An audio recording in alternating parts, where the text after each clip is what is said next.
साथियों, अभी राष्ट्रीय पिछड़ा वर्ग मोर्चा के सभी राज्यों में अधिवेशन चल रहा है। कल पंजाब में हमारा अधिवेशन था, आज पटना में हो रहा है। तो ये अलग अलग राज्यों में अधिवेशन क्यों किए जा रहे हैं? क्योंकि देश के अंदर जो ओबीसी समाज है उसकी संख्या बहुत ज्यादा है, आबादी बहुत ज्यादा है, मगर उसका एक भी राष्ट्रीय स्तर का संगठन, संख्या बहुत ज्यादा है, संख्या आधे से अधिक है, मगर राष्ट्रीय स्तर का एक भी संगठन नहीं।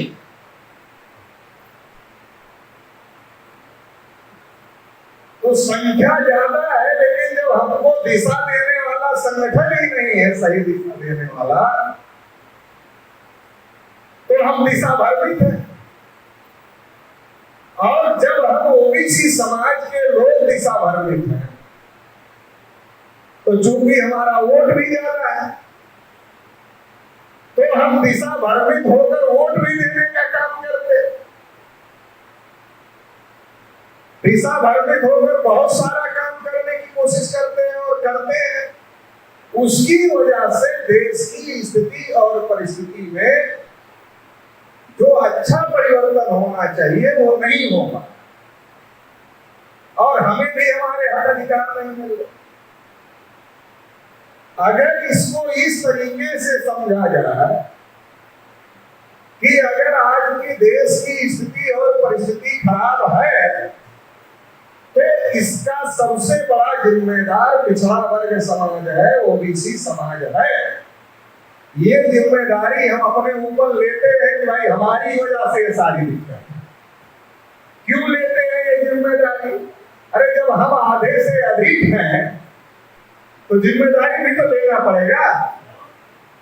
हम आधे से अधिक हैं, अगर हम समझ जाए सही बात को, सही तरीके से फैसला करना शुरू कर दे, तो ये देश सही दिशा में चलने लगेगा। तो इसलिए पिछड़ा वर्ग संगठन और पिछड़ा वर्ग की जागृति का कार्यक्रम ये केवल पिछड़े वर्ग को हक अधिकार का मामला यहीं तक नहीं, ये देश को भी आगे ले जाने का मामला है। अगर आप देश को बचाना चाहते हैं, देश को आगे ले जाना चाहते हैं, तो उसके लिए पिछड़े वर्ग को जागृत करना बहुत ज्यादा जरूरी है। अब पिछड़े वर्ग को जागृत करना है। अभी कोई कह रहा था पिछड़ा वर्ग शेर है, बस जागने की देर है। तो हमारे कार्यकर्ता ऐसा नारा लगाते रहते हैं कि पिछड़ा वर्ग शेर है, बस जागने की देर है। तो मैंने कहा भाई, रामायण में जो कुंभकर्ण थे पात्र, तो कुंभकर्ण 6 महीने सोते थे और 6 महीने के बाद जग जाते। मतलब टाइम लिमिट थी कि 6 महीने के बाद जग जाए। टाइम लिमिट थी 6 महीने के बाद जग जाए। तो मैंने अपने नारा लगाने वालों लोगों को पूछा, भाई हम लोगों की भी कोई टाइम लिमिट है क्या? जैसे कुंभकर्ण की टाइम लिमिट थी कि वो 6 महीने में जग जाते थे, तो ऐसा क्या हम लोगों की ओबीसी समाज की भी कोई टाइम लिमिट है क्या कि 6 महीने नहीं 6 साल इंतजार कर लेते? लेकिन क्या 600 साल में भी जगने की कोई उम्मीद है? तो कहा कुछ कह नहीं सकते। तो हमने कहा फिर नारा बदलना पड़े। जब कुछ कह नहीं सकते, कोई टाइम लिमिट नहीं है कि ये 6 महीने या 600 साल में भी जग जाएगा कि नहीं जगेगा, इसकी कोई टाइम लिमिट नहीं है, तो हमने कहा फिर नारा बदल। कहा फिर क्या नारा कर ले? हमने कहा नारा ये कर लो कि ओबीसी शेर है, बस जगाने की देर है। जगने की देर है से काम नहीं चलेगा। आप नारा लगा के आप ही छोड़ के चले जाओगे, भाई जग जाएगा। तो जगाने की देर है। जगाने की देर है का मतलब है कि जिम्मेदारी जो नारा लगा रहा है पहले उसके ऊपर आ जाएगी कि वो नारा लगा रहा है कि ओबीसी शेर है, बस जगाने की देर है, मतलब हमें ही जगाना है, ये जिम्मेदारी आ जाए। तो जिम्मेदारी लिए बगैर काम नहीं बने। मैंने अपने ऊपर जिम्मेदारी लिया कि मैं देश भर में ओबीसी को जगा। तो बिहार में आप इतने लोग हैं, तो हम तो बिहार के लोगों को भी अनुरोध करने के लिए आए हैं कि भाई आप में से कुछ लोग कम से कम ये जिम्मेदारी ले लो कि हम पूरे बिहार के हर जिले का दौरा करें, हर तहसील में जाएंगे, हर ब्लॉक में जाएंगे, हर ग्राम पंचायत में, गांव में जाएंगे, जगाने का काम करेंगे। देखो ये जिम्मेदारी का मामला है, नेतागिरी का मामला नहीं। सामाजिक काम जो होता है वो जिम्मेदारी का मामला होता है, नेतागिरी का मामला नहीं होता है। नेतागिरी और जिम्मेदारी में अंतर है। जब आप अपनी जिम्मेदारी समझोगे तो आप खुद ही नेता बन जाओ, लोग आपको नेता मान लेंगे। और जब आप अपनी जिम्मेदारी नहीं समझोगे तो आप नेता अपने को कितना भी प्रदर्शित करो, लोग नेता नहीं माने। तो जिम्मेदारी समझना पड़ेगा। इसलिए मैं राष्ट्रीय पिछड़ा वर्ग मोर्चा के लोगों को कहता रहता हूँ, जो स्टेट का है उसको कहता रहता हूँ, हर जिले का प्रोग्राम बनाओ जाओ। जो कमिश्नरी का है उसको कहता रहता हूँ, तुम्हारे नीचे कितना है तुम पैसे टेबल तक बनाओ। जो डिस्ट्रिक्ट का है उसको कहता हूँ तुम ब्लॉक लेवल तक और ग्राम पंचायत लेवल तक प्लान बनाओ। तो ये प्लान बना करके जब नीचे लेवल तक जाएंगे तब संगठन खड़ा होगा। जब संगठन खड़ा होगा तो हमारी ताकत बढ़ेगी। जब हमारी ताकत बढ़ेगी तब हमारी बात कहीं पर सुनी जाएगी, नहीं तो सुनी नहीं जाएगी। तो ये ताकत कैसे बनेगी? हर पदाधिकारी के अंदर उसके ऊपर जो जिम्मेदारी डाली गई है वो अपनी जिम्मेदारी समझे और उस जिम्मेदारी के तहत काम करे, तो फिर ये ताकत बढ़ेगी, संगठन बढ़ेगा तो ताकत बढ़ेगी। तो ये काम जगाने की जिम्मेदारी लेने की जरूरत है। मैं राजस्थान में हमारा अधिवेशन था, तो सरदार भगत सिंह का जन्मदिन भी उसी दिन था। तो एक ओबीसी के आदमी ने गाना गाया कि सरदार भगत सिंह देश के हालत बहुत खराब हो गए हैं, अब एक बार तुम फिर से जन्म ले लो। तो हमने उसको कहा, जिसने गाना गाया, हमने कहा भाई तुम भी जानते हो, हम भी जानते हैं, भगत सिंह दोबारा से तो जन्म लेने वाले नहीं है। अब भगत सिंह दोबारा से जन्म लेने वाले नहीं है तो अब किया क्या जाए? अब तुम कह रहे हो भाई भगत सिंह दोबारा से जन्म ले लो तभी इस देश का कुछ होगा, नहीं तो होगा नहीं कुछ। और तुम भी जानते हो जन्म तो दोबारा लेने वाले नहीं है, अब करना क्या पड़ेगा?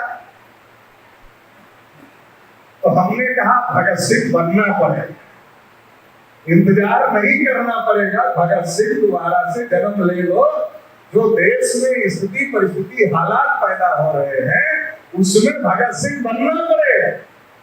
लेकिन आमतौर पर हम लोगों की क्या सोच, भगत सिंह पैदा होना चाहिए लेकिन पड़ोसी के घर में पैदा होना चाहिए, अपने घर में नहीं होना चाहिए, बड़ा कष्ट होता है। तो जब आप बड़ा काम करना चाहते हो, बड़ा परिवर्तन करना चाहते हो, तो आपको कष्ट भी उठाना पड़ेगा, पेशेंस भी रखना पड़ेगा। आपा खोने से आप कोई बड़ा काम नहीं कर सकते हैं। पेशेंस के साथ जब काम करेंगे तब होगा। काबर्डे साहब कहा करते थे कि ये जो सामाजिक काम करना है इसमें जो पीड़ा होती है, ये महिलाओं को जो परसों पीड़ा होती है वैसी पीड़ा होती है। हम लोग महिला तो है नहीं जानते हैं, लेकिन उनका कहने का ये मतलब था कि बहुत ज्यादा पीड़ा होती है सामाजिक काम में। बाबा साहब अम्बेडकर ने कहा कि ये सामाजिक काम करना और फांसी के फंदे पर लटकना, फांसी के फंदे पर तो आदमी लटकेगा, एक ही दिन में मर जाएगा, एक ही बार में खत्म हो जाएगा।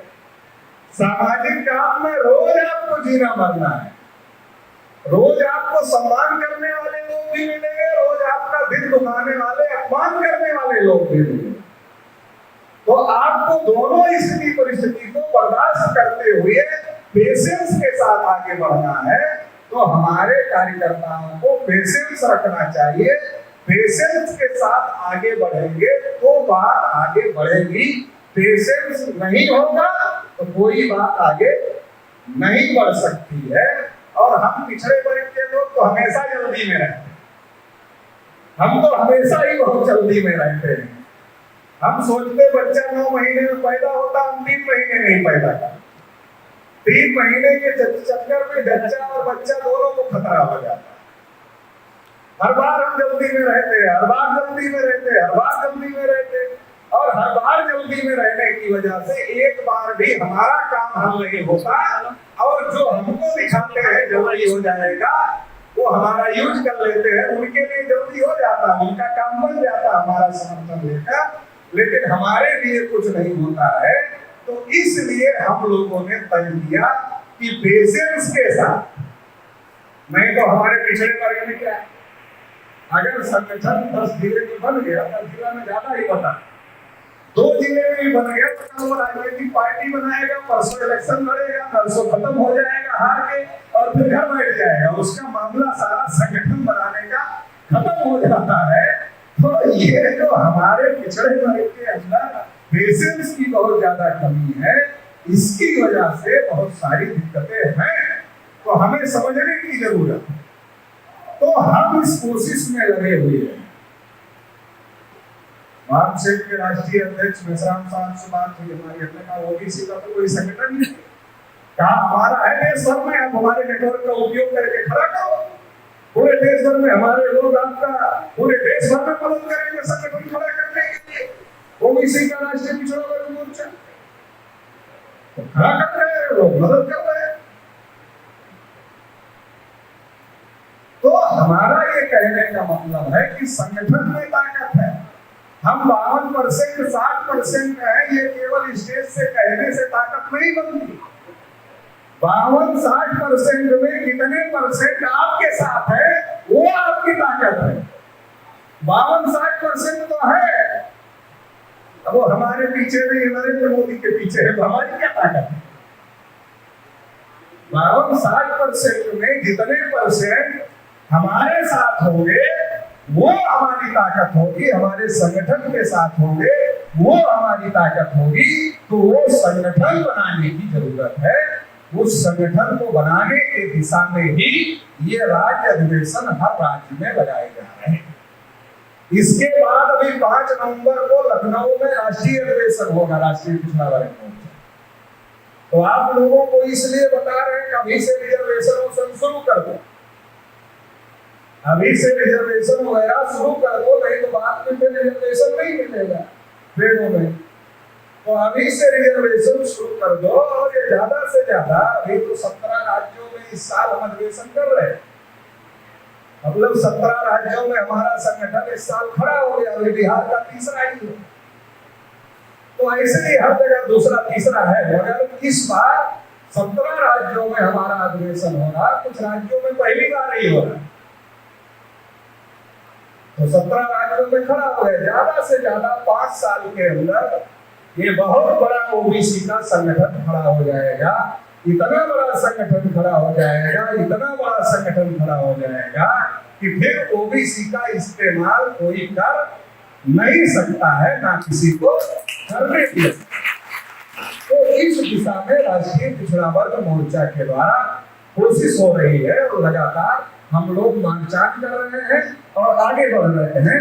तो आप सभी पूरे बिहार से कार्यकर्ता आए हुए हैं, तो आप सभी को अपने अपने जिले में 11 लोगों की कार्यकारिणी, जिले की 11 लोगों की कार्यकारिणी तहसील की, फिर 11 लोगों की कार्यकारिणी ब्लॉक की, फिर 11 लोगों की कार्यकारिणी ग्राम पंचायत की, फिर 11 लोगों की कार्यकारिणी गांव की। ऐसा आप लोगों को अपने अपने जिले में बनाना है।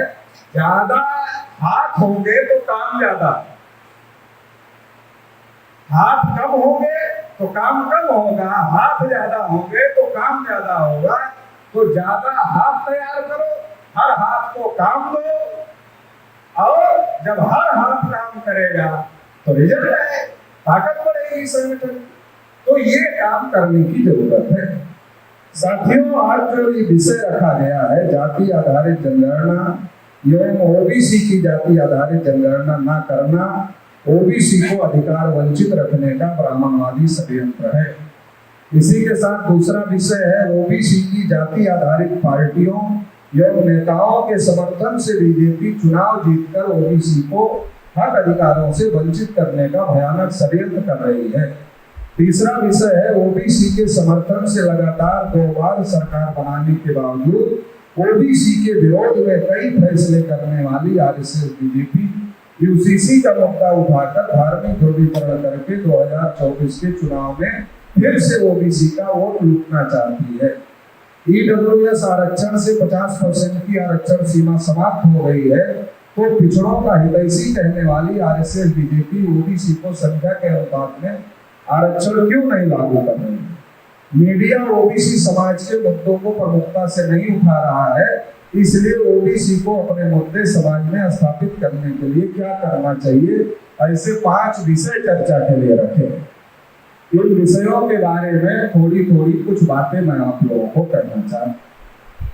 सबसे पहली बात यह है कि देश में जानवरों की गिनती हो, कुत्तों की हो रही, और ताली बजाने वाले को आप क्या कहते? क्या कहते? हाँ, तो उनकी भी हो रही, मगर हम लोगों की नहीं हो। जब मैं ऐसा बोलता हूँ कुछ ओबीसी के लोग मुझे सुनने के बाद आते हैं स्टेज पर, कहते पटेल जी बहुत ज्यादा हो जाता है, थोड़ा अच्छा कम लगता है, बहुत ज्यादा हो जाता है। हमने कहा क्या ज्यादा हो गया? कहा जानवरों की होती है, कुत्तों की होती है, और ये ताली बजाने वालों को भी आपने शामिल कर दिया। हमने कहा हमने नहीं शामिल किया, आपको पता नहीं चला, इन लोगों ने तो आपको पहले ही उस जमात में शामिल कर दिया। हर काम के लिए तो ताली हम ही बजा रहे हैं, कौन बजा रहा है? 370 हटा ताली कौन बजाए? हमारा कोई मतलब है 370 से? हम कश्मीर के रहने वाले हैं, जम्मू के। 3 तलाक हटा, हमने ताली बजाई, हमारा कोई लेना देना है? मुस्लिम महिलाओं को हिजाब नहीं पहनना चाहिए, हम ताली बजा रहे हैं, हमारा कोई लेना देना है? जिस काम से हमको कोई लेना देना नहीं है, उसके लिए हमसे ताली बजवाई जा रही है, और हम बजा रहे हैं। और देश की आजादी को 75 साल हो गए, इसलिए अमृतकाल चल रहा है, अमृत उत्सव मनाया जा रहा है, और उसमें भी ताली हम बजा। हम ये नहीं पूछ रहे मोदी जी चलो अमृतकाल चल रहा, बहुत अच्छा, आप और पी लो थोड़ा, आप थोड़ा अमृत और पी लो, अमर हो जाओ, हमें कोई ऐतराज नहीं है। लेकिन ये बताओ कि 75 साल से जो अमृत निकला है, इसमें ओबीसी को भी कुछ हिस्सा मिला कि नहीं मिला, ये तो बताओ। ये कैसे पता चलेगा कि ओबीसी को अमृत मिला कि नहीं मिला?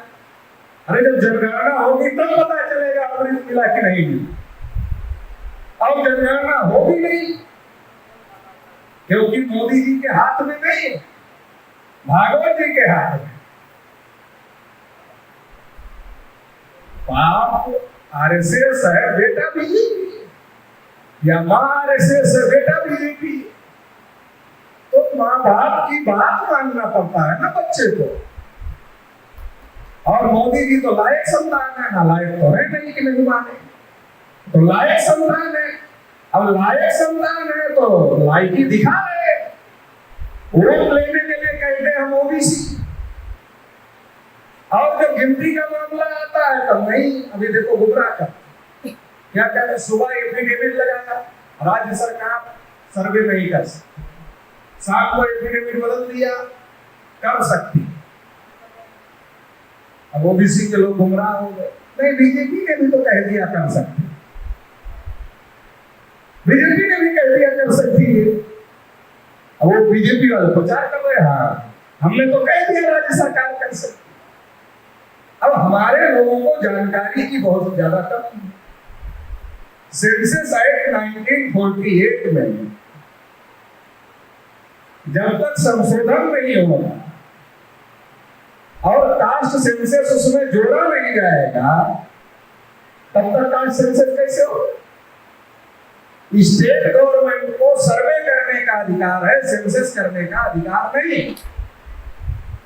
नहीं तो हाई कोर्ट रोक दिया। अगर बिहार सरकार सेंसस कर रही होती तो हाई कोर्ट रोक देता है, बिहार सरकार ने लिख कर दिया हाई कोर्ट को, अरे हम सेंसस तो नहीं कर रहे हैं, तो सर्वे कर रहे हैं, हम सर्वे कर रहे हैं, सेंसस हमको कहा सेंसस की पावर है।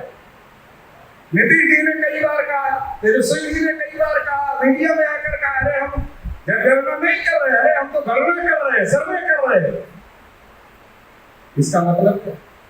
इसका मतलब ये है कि सेंसस करने का अधिकार स्टेट गवर्नमेंट को नहीं। मगर बीजेपी वाले सुप्रीम कोर्ट में एफिडेविट लगाकर ये प्रचार कर रहे हैं, अरे हमने तो दे दिया ना, कि जैसे अधिकार दे दिया नहीं था कि राज्य वाले कर ले, हमने तो दे दिया। हमारे लोग गुमराह हो गए, बैलेंस बराबर हो गए। तो बीजेपी भी कह रही है होना चाहिए। राज्य सरकार है, तुम्हारी सेंटर में सरकार है, सेंटर के पास सेंसस करने का अधिकार है, तुम तो कर नहीं रहे हो। गणना की क्या वैल्यू? गणना आज होगी, कल कूड़ेदान में डाल दी जाएगी दूसरी सरकार है कोई वैल्यू?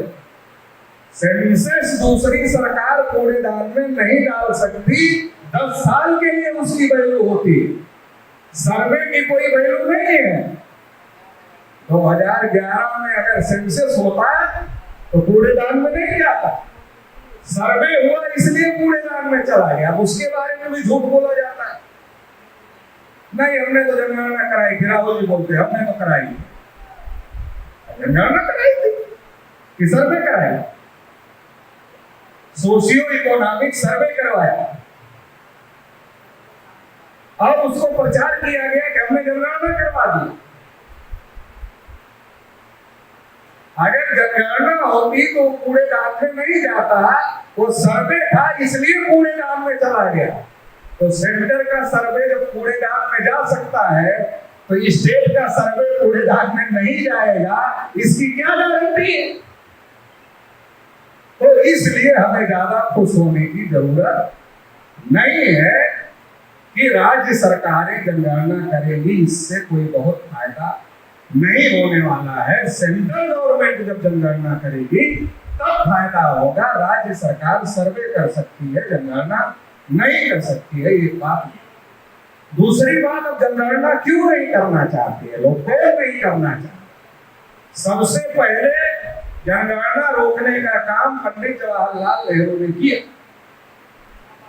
जवाहरलाल नेहरू देश के पहले प्रधानमंत्री, समाजवादी ब्राह्मण उनको कहा जाता था, सेकुलर ब्राह्मण उनको कहा जाता था। मैं बहुत दिन तक सोचता रहा भाई पिछड़े वर्ग के लोग तो नेहरू जी के बहुत पक्के फॉलोअर थे।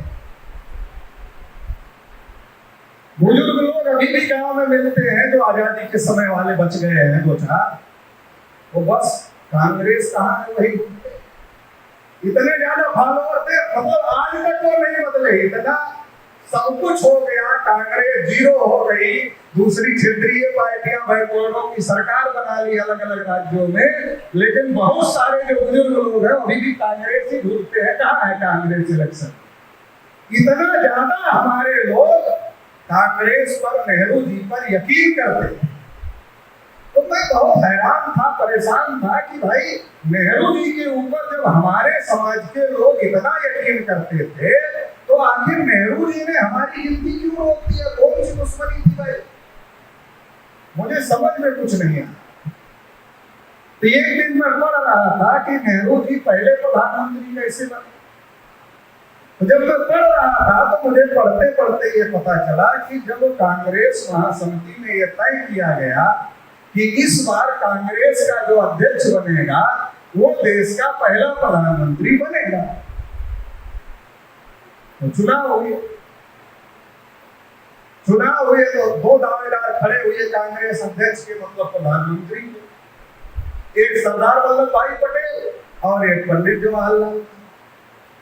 तो सरदार वल्लभ भाई पटेल और पंडित जवाहरलाल नेहरू के बीच में जब वोटिंग हुई तो कांग्रेस की जितनी राज्यों की कमेटियों ने वोट डाला उन सब ने सरदार वल्लभ भाई पटेल को वोट दे दिया, नेहरू जी को नहीं दिया। जबकि गांधी जी पहले ही घोषित कर चुके थे कि भाई मुझसे पूछा जाएगा तो मैं तो नेहरू को ही सजेस्ट करूंगा। मतलब गांधी जी का अपना मन पहले ही बता देने के बावजूद कांग्रेस की कमेटियों ने राज्यों की नेहरू को सपोर्ट नहीं किया, पटेल को सपोर्ट किया। गांधी जी ने नेहरू जी को पूछा, नेहरू जी तुमको तो कोई नहीं सपोर्ट कर रहा। नेहरू जी चुप रहे, गांधी जी सब समझ गए, क्योंकि ये जो मौन का हथियार था ये गांधी जी का ही था। मौन का जो हथियार था वो गांधी जी का था। गांधी जी को आप नहीं देना होता था, ऐसे खाते को लिखते थे, आज मैं मौन व्रत हूं। कोई जाता था ऐसे दिखा देते थे, स्लेट दिखा देते थे, आज मैं मौन व्रत, वापस चला आता था। आज गांधी जी कुछ नहीं बोलेंगे, मौन व्रत। तो नेहरू जी की बात गांधी जी समझ गए। जेबी कृपलानी जो संचालन कर रहे थे उनको लिख कर कहा गांधी जी ने, सरदार पटेल को पर्ची दे दो, लिख कर कि सरदार अपना नाम वापस ले।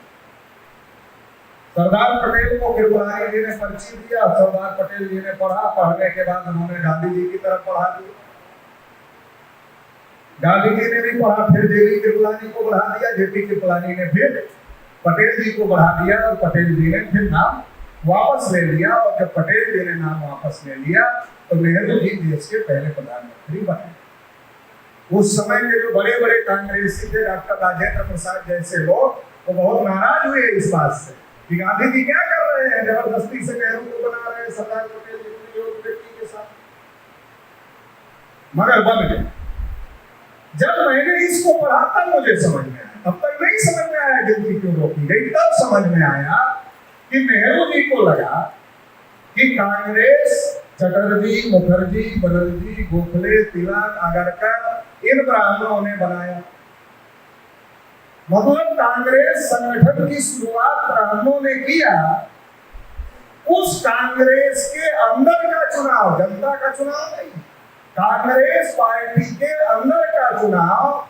मैं इतना बड़ा ब्राह्मण, कितना बड़ा, जवाहरलाल नेहरू, मेरा गहरा कोई जवाहरलाल नेहरू, मैं इतना बड़ा ब्राह्मण कांग्रेस पार्टी के अंदर का चुनाव नहीं जीत पाया।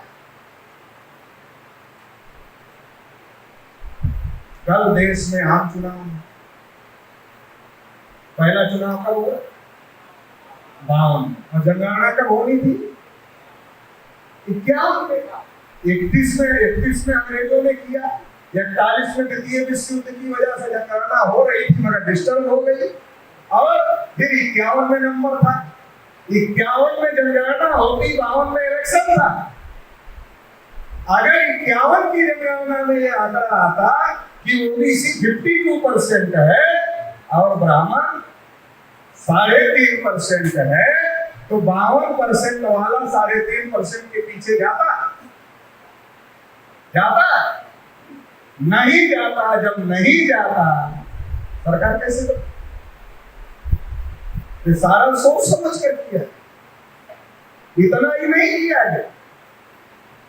जब आर्यल चंदापुरी जी 18 मार्च 1948 को बाबा साहब अम्बेडकर को मिले और बाबा साहब अम्बेडकर को कहा कि बाबा साहब, हम ही लोगों का कुछ नहीं हुआ, बैकवर्डों का कुछ नहीं हुआ, SC ST का तो हो गया मगर हमारा नहीं हुआ कुछ। तो बाबा साहब ने चंद्रपुरी जी को कहा कि हम तो चाहते ही हैं कि आप लोगों में से कोई ये आवाज उठाए, हम तो चाहते ही कि आप लोगों को मिले, हम कोशिश करें। तो बाबा साहब अम्बेडकर ने कोशिश की संविधान सभा, और जब कोशिश किया तो आर्टिकल 340 भारतीय संविधान में आ गया। तमाम विरोधों के बावजूद आर्टिकल 340 भारतीय संविधान में आ गया। मगर नेहरू जी उस पर अमल करने के लिए तैयार नहीं थे। क्यों नहीं? ये भी सवाल खड़ा था, क्यों नहीं थे? इसलिए नहीं थे कि नेहरू जी को डर लग रहा था, देखो शेड्यूल कास्ट को रिजर्वेशन, ये रिजर्व कैटेगरी हो गया, फिर शेड्यूल ट्राइब को रिजर्वेशन है, ये भी रिजर्व कैटेगरी हो गया। अब अगर ओबीसी को भी रिजर्वेशन मिल गया, ये भी रिजर्व कैटेगरी हो जाएगा, तो रिजर्व इकट्ठा नहीं हो जाएगा। जब से ओबीसी को आरक्षण मिला, ओबीसी SC ST कुछ नजदीक हुए कि नहीं हुए? अगर उस समय मिल गया होता तो तभी नजदीक हो जाते। नेहरू जी का दिमाग चल रहा था कि अगर ओबीसी को भी रिजर्वेशन मिल गया तो ओबीसी चूंकि SC ST रिजर्व कैटेगरी हो गया, ओबीसी रिजर्व कैटेगरी हो जाएगा, ये तीनों इकट्ठा हो गया। 22% को और 52% 74.5%। अब 74.5% एक तरफ हो जाए क्योंकि सब आरक्षित वर्ग वाले हो। अच्छा, जब 74% एक तरफ हो जाते तो माइनॉरिटी कहां जाता? तो 74 के साथ ही आता।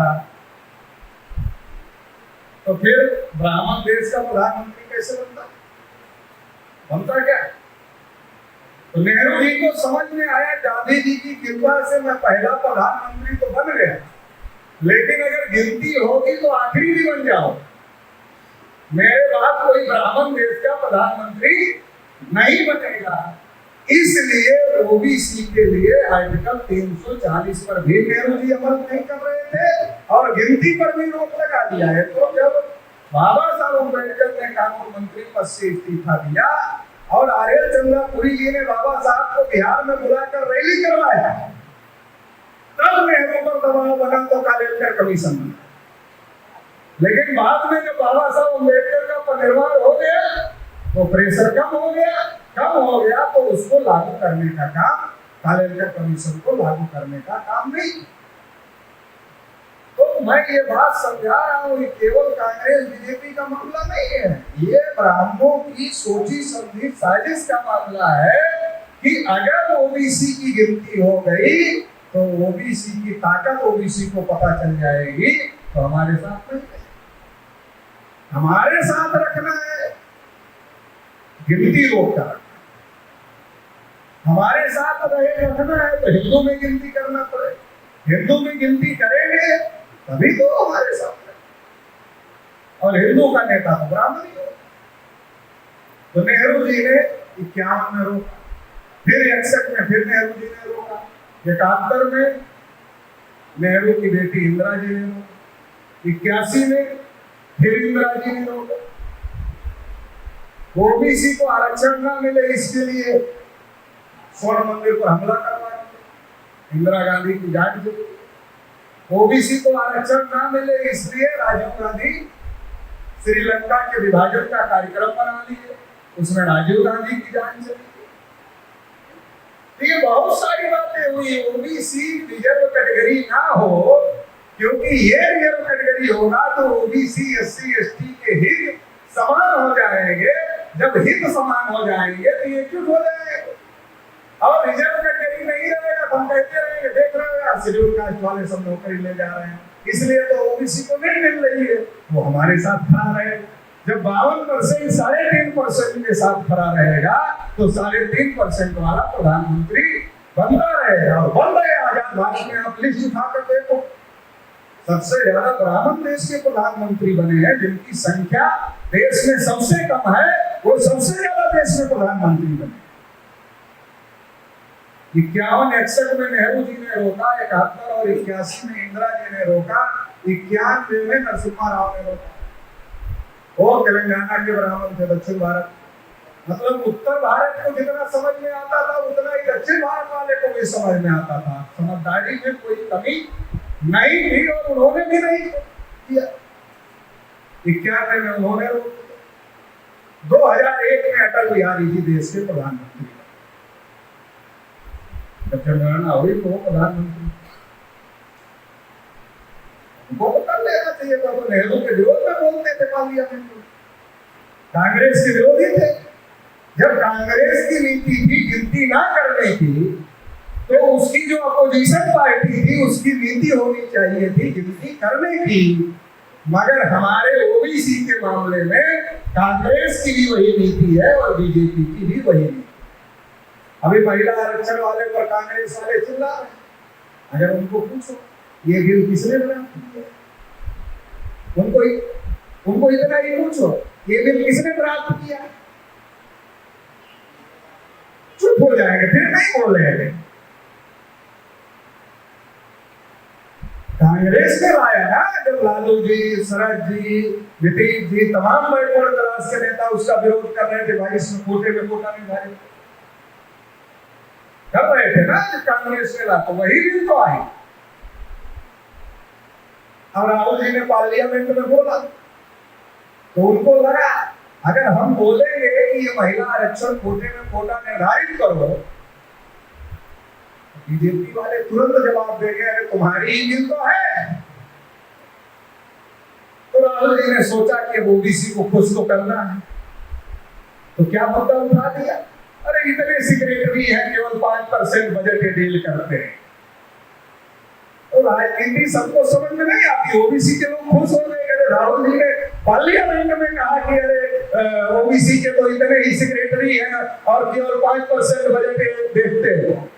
अब ये नहीं समझ रहे कि राहुल जी ने ये मुद्दा क्यों उठाया। जब महिला आरक्षण बहस चल रहा था तो महिला आरक्षण का मुद्दा उठाना चाहिए था, लेकिन राहुल जी को पता था हमारा ही करा धरा सब है, हम जैसे उठाएंगे वैसे ही बीजेपी वाले हमको जवाब देंगे, तो हमारे पास कोई जवाब नहीं होगा।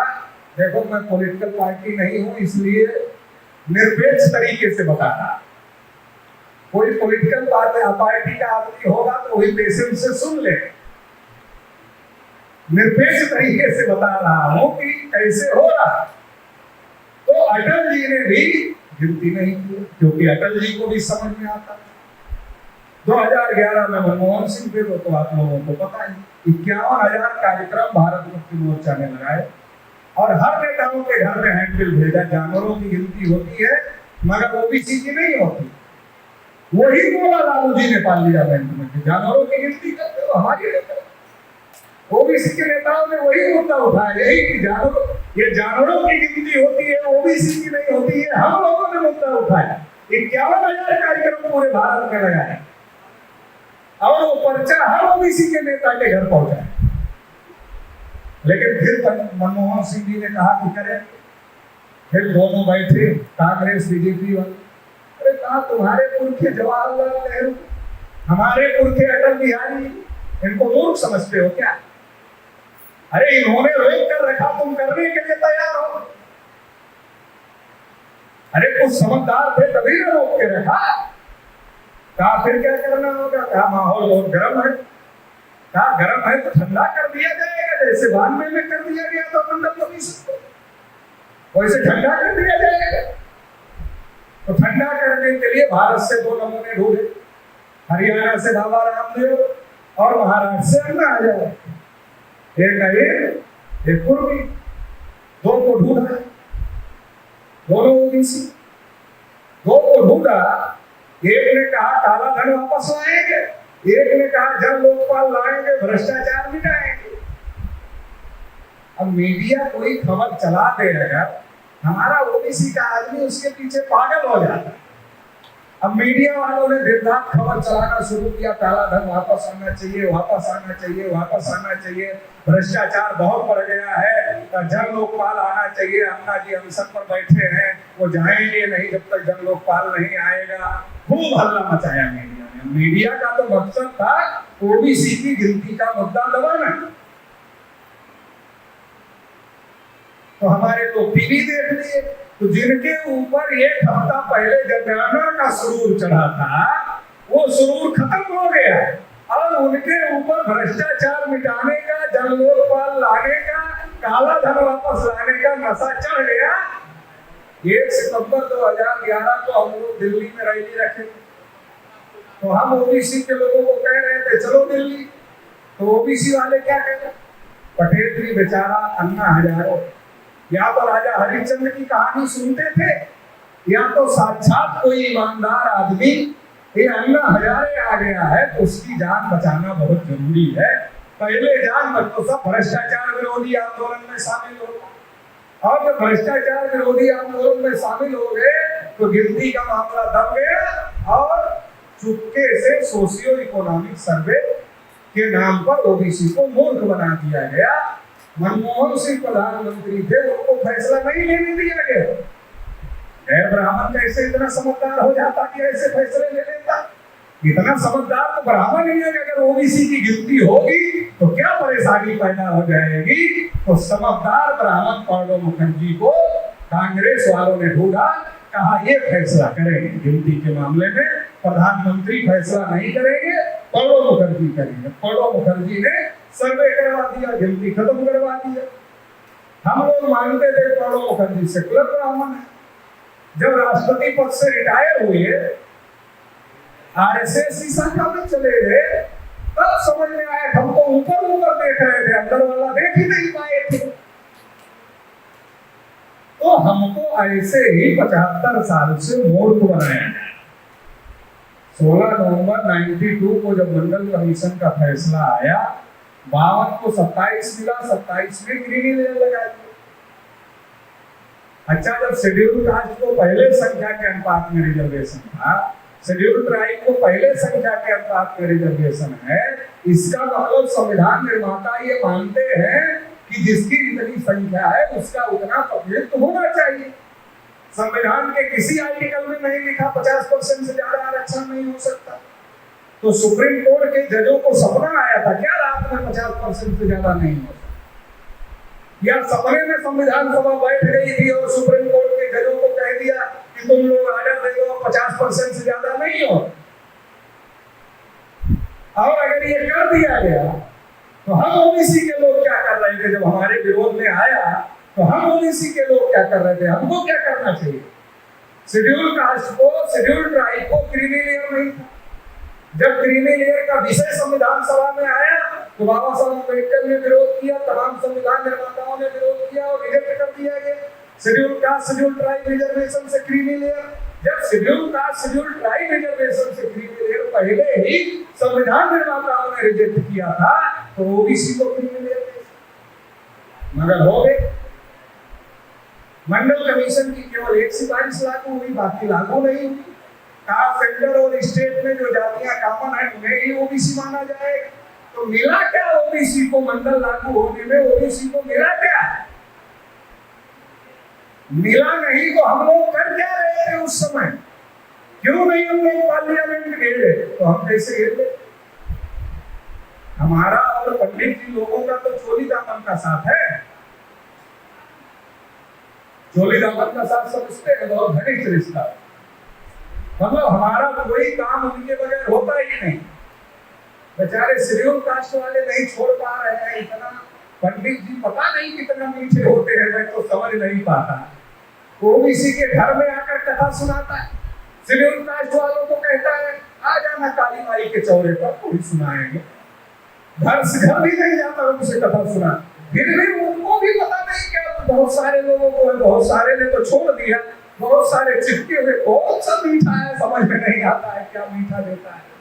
हमारे तो घर में आता है ओबीसी के कोई काम बगैर पंडित के होता ही नहीं। जन्म से लेकर माने देखो, बच्चा हम पैदा कर नाम पंडित जी से रखो, बच्चे को पढ़ा कर डॉक्टर हम बनाते हैं, शादी की तारीख पंडित जी से निकलवाते हैं, शादी पंडित जी से करवाते हैं, घर हम बनाते हैं, गृह प्रवेश पंडित जी से करवाते हैं। और जब मर जाते तो लड़का दौड़ा जाता है बेटा पंडित के पास, पिताजी मर गए, आत्मा को शांति मिली कि नहीं मिली पता करो। अब पंडित जी कह रहे शांति मिल गई तो रोजी रोटी कैसे चलेगी? धंधा बंद, पैसा भटक रही है तो खिलाना पड़ेगा, देना पड़ेगा कुछ, तब शांति मिलेगी। क्रिया कर्म करोगे तब शांति मिलेगी। इसलिए जोगिंद्र फूले ने एक जगह लिखा, जैसे बाल काटना नाई का धर्म नहीं है, धंधा है, वैसे कर्मकांड करना ब्राह्मण का धर्म नहीं है। धंधा है लेकिन हम धंधा को धर्म समझते। और ये भी पंडित कहता है, देखो अगर ये सब नहीं करोगे तो रात में पिताजी की आत्मा आ जाएगी और तुम्हें ही परेशान करेगी। और मान लेता है हमारा आदमी, अरे बाप पर भरोसा नहीं है, पंडित पर भरोसा है। अरे बाप पर भरोसा होता तो ये कहता, अरे हमारा बाप है, हमें क्यों परेशान करेगा? उसकी आत्मा में ताकत होगी तो हमारे दुश्मन को परेशान करेगा।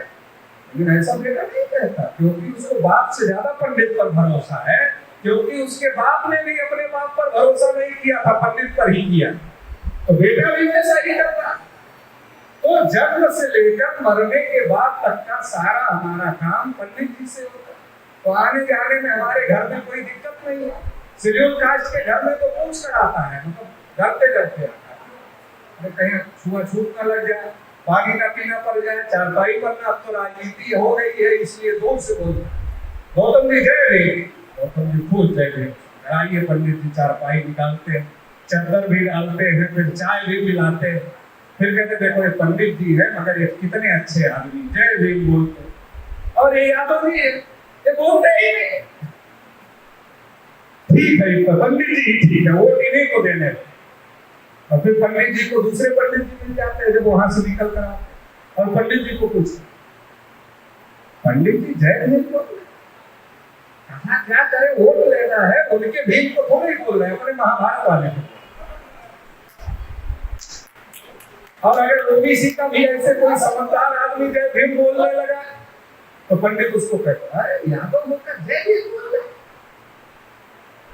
पटेल होकर जय भीम बोल रहे, कुशवाहा होकर जय भीम बोल रहे, तुम्हारे लिए क्या किया भीम ने? सही है, हमारे आदमी को पता नहीं क्या किया हमारे लिए भीम ने, तो बताएगा क्या क्या किया। जवान हो गए क्या? जब इतना सुन लिया यादव कुर्मी कोई भी, कहा लगता जय भीम बोलने से डिमोशन होता है, तो पहले से नीचे है, दबाव नीचे चले जाएंगे जाति व्यवस्था में, दूसरे दिन से बोलना बंद।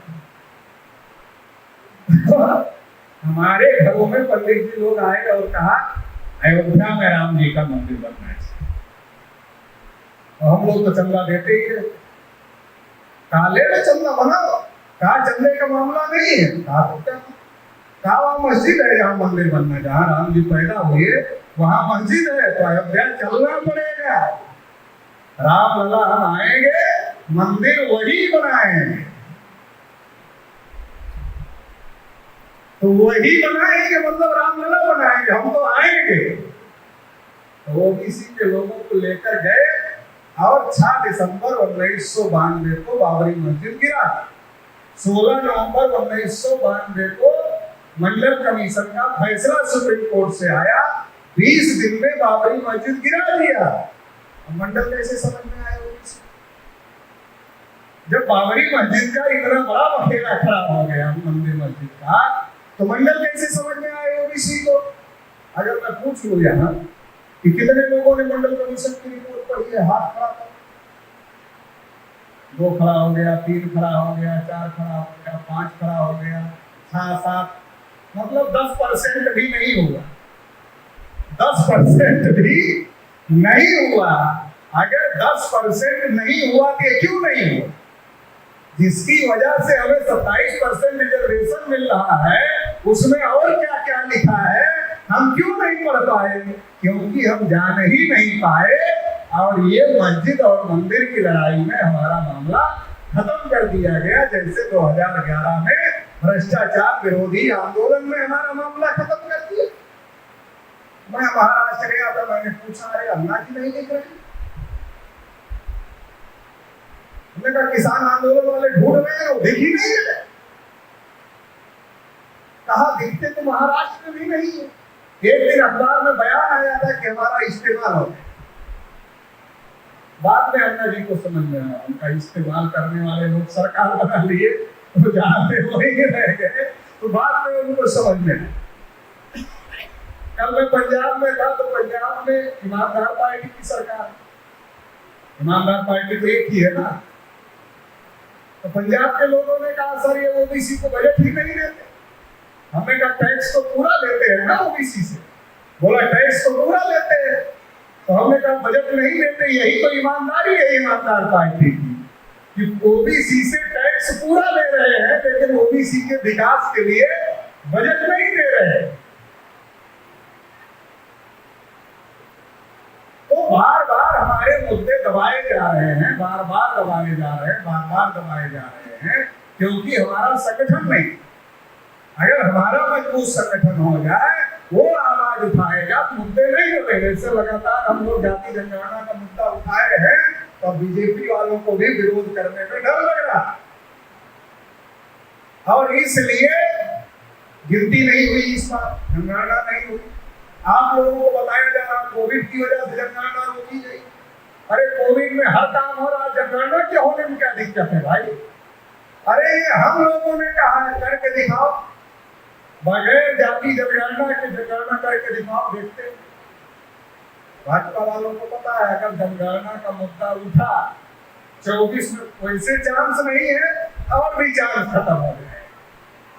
इसलिए वो सोच रहे हैं इसको दबा कर रखो, दबा कर, गिनती ही मत करो,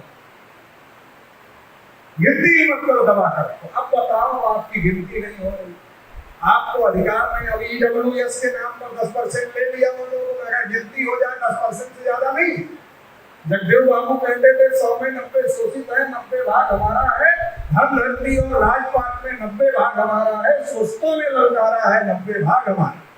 और बाबा साहब का भी जो स्पीच है पार्लियामेंट का, कहा तुम 10% लोग 90% लोगों के ऊपर शासन करना चाहते, मतलब हम 90% हैं और वो 10% है। 10% वाले ले लिए, पहले से 80 कब्जा किए थे, 10 और ले लिए। जिनका 80 पहले से कब्जा था वो 10 और ले लिए। और हम जिनको 27 मिला वो 6.5 पर लटके हैं, वो 27 भी नहीं ले पा रहे और 52 भी नहीं ले पा रहे।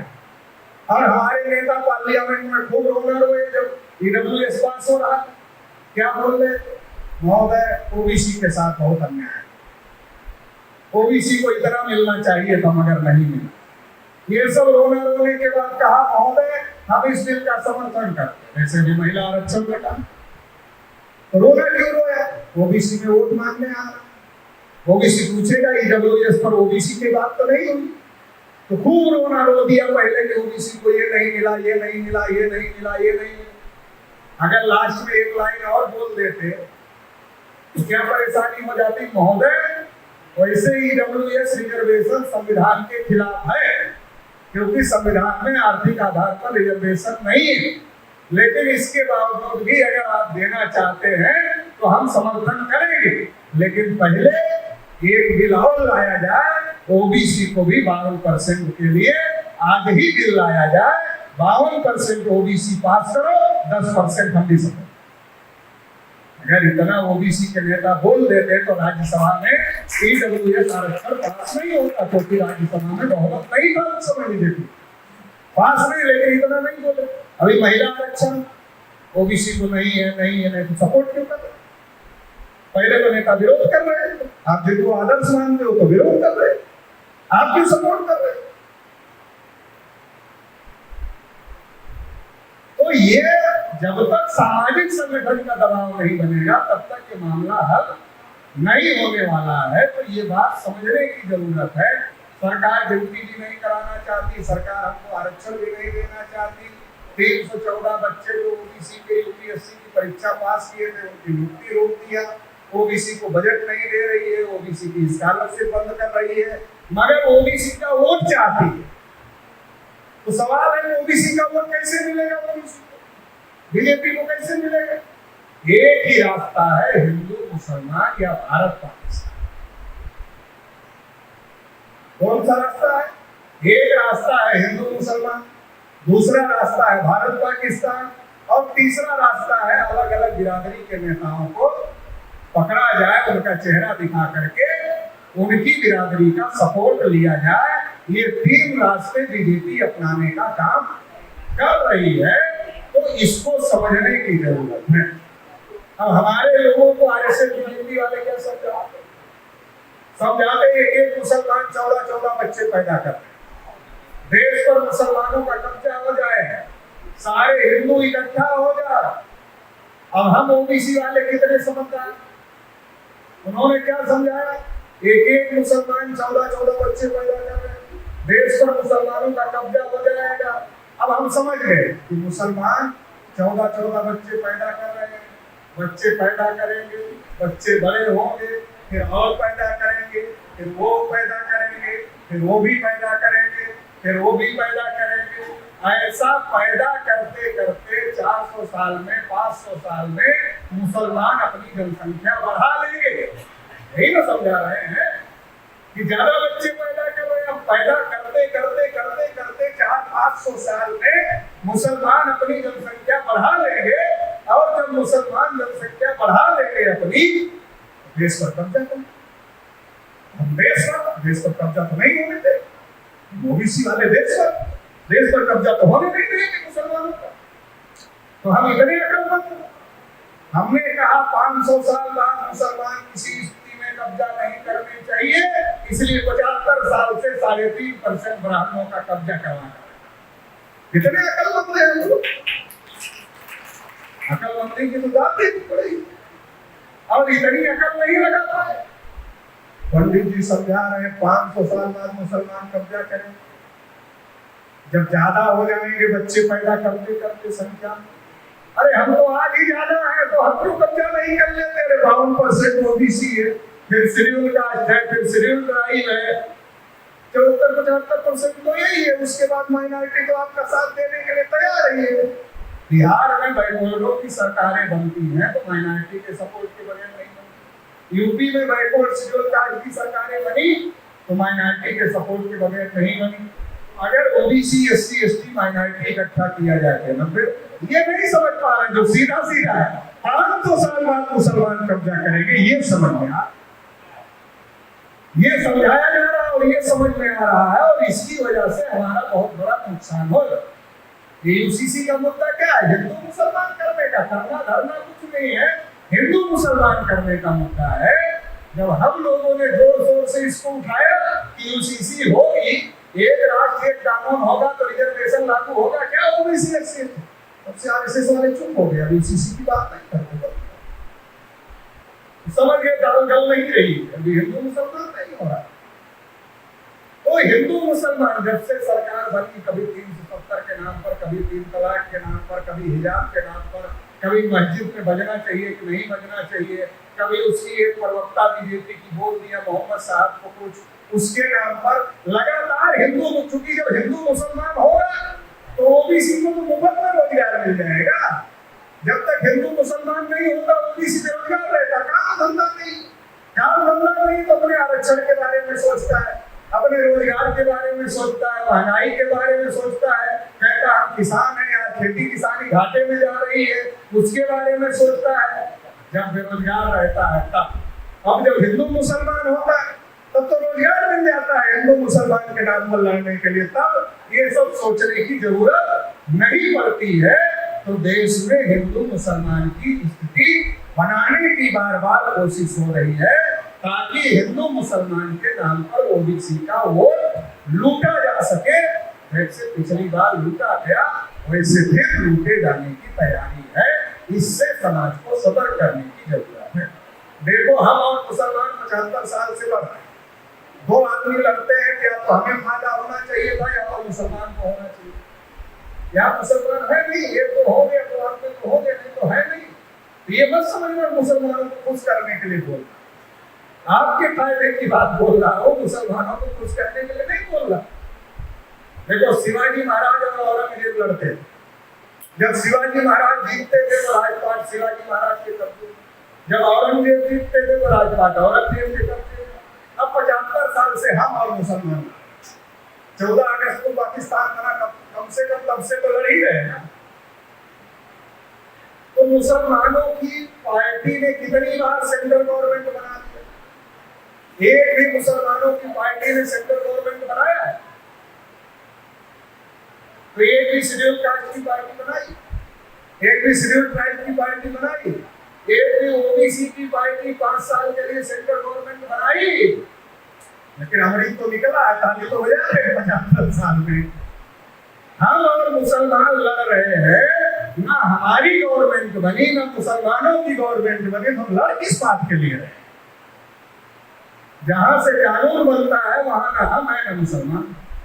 जहां से कानून पर अमल होता है, क्लास 1 क्लास 2 के अधिकारी 79.2% ब्राह्मण और ऊंची जाति के लोग। जहां से न्याय मिलता है, हाई कोर्ट सुप्रीम कोर्ट, वहां की तो दशा ही निराली है। जज ही जज बना रहे हैं, तो वहां तो टांच लेके ढूंढोगे तो भी नहीं। और जो चौथा खंभा है जिसके बारे में विषय बनाया गया, हमारी खबर नहीं, जब हमारा होगा तब दिखाएगा, हमारा है ही नहीं तो हमारी कहां से दिखाए? और इसलिए मतलब देश चलता है 4 जगह से, वो चारों जगह में ना हम हैं ना मुसलमान है, लेकिन लड़ाई हमारी और मुसलमान। ये किस बात की लड़ाई? ये लड़ाई जो लगा रहे हैं, लड़ने वालों को फायदा नहीं हो रहा, लड़ाने वालों को फायदा हो रहा। जैसे दो घोड़ों में दौड़ कराई जाती है, तो दो घोड़े दौड़ते हैं रेस में, कोई घोड़ा जीत जाए तो फायदा घोड़े को तो नहीं होता है, घोड़े के मालिक को होता है।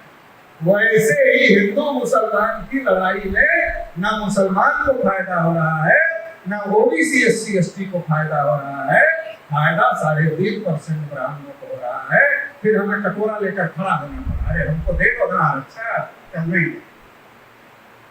अरे बाबा साहब ने ताकत दिया वोट का अधिकार देकर सरकार बना दो, ये ताकत दी है, जो तुम्हारी बात सुने उसको वोट दो। वोट देते हो धर्म के नाम पर, जाति के नाम पर, कोई कटोरा लेकर खड़े होते हो कि हमें आरक्षण। अब धर्म का नशा तो बहुत भयंकर है ओबीसी, और इससे जो थोड़ा बच गया तो जाति की नशा से तो एकदम चूर चूर है। दिन भर बीजेपी का विरोध करेगा, फिर उसकी जाति का आदमी टिकट लेकर चला आया, कहा क्या करें, बिरादरी की इज्जत बचाने का मामला है, वोट तो इसी को देना है।